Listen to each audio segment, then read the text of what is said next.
virtual yeah, this is my hypervisor. I'm going to teach you how to create one of the VM. So in this case, I'm going to create a virtual machine for my SCCM requirement.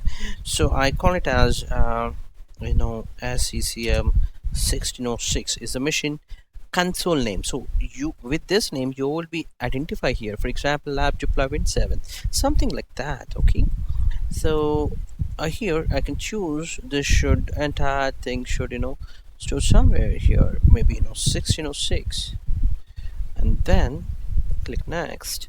I prefer generation 1. Then for generation 2 is basically for Windows 10 and other. So the in this case I have two network cards. Okay, in one of the session I can explain you. Basically these are very similar to your switch, physical switch kind of thing. You can create a virtual. So in this case this is 1 GB. Yes, that's fine, I think so. Or I can, what I can do is go for 1 TB example and say next. Let's go just the 127 GB is more than enough for this VM. So I have to choose here my one of the what we say now, one of the operating system. So in this case I'm going to use Windows 2012. So with SP1, but that's not the R2. Let's check for another VM, another ISO file. Sorry, this takes some time for me, definitely. Yeah, ISO.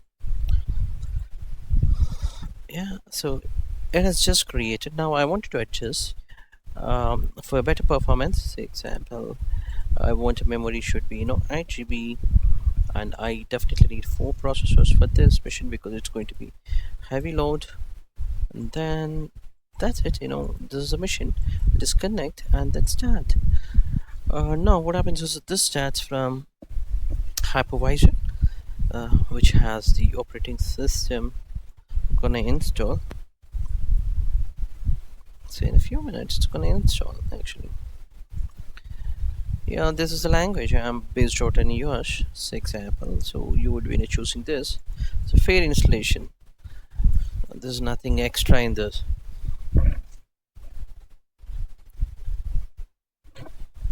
I would be choosing GUI based, definitely not a core guy. So one drive. So this gets installation of Windows 2012 R2 along with the creation of VM. This is how it gets installed. In another few minutes it gets completed the operating system deployment. I hope this steps are useful for you if you're starter to learning hypervisor to create a new VM. Thank you. In the meantime, if you want to, I can talk about hypervisor. Say example here, you go here and create your own virtual networks. These are your switches. So what happens is when you click on new virtual switch, it says that if you have a more than one network card, it will prompt you on which switch you want to connect it.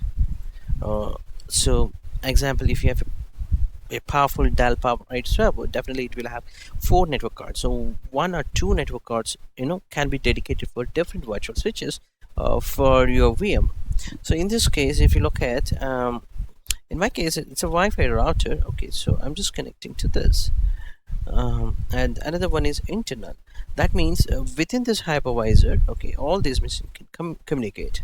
If you choose something here as external, that means with this network card, if that network card has a cable connected and it plugged into physical switch, then it communicates with that external world by using that. Okay, so in my case I don't want to do that now, so I'll just cancel it. Okay, so where are we now? It's 78% completed. So if you look at it's just completed. Proceeding further, so I can restart to save that time.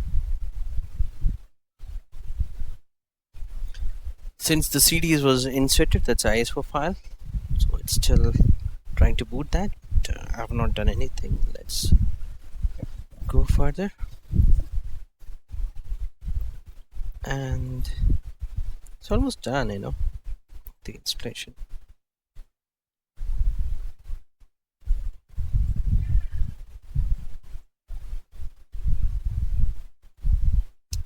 Okay, starting the machine automatically.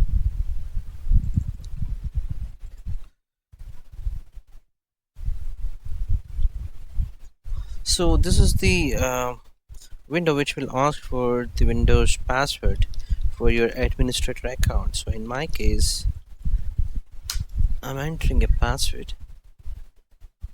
So that's it. How this is how you create your virtual machine. Thank you for watching. I believe this is useful for you.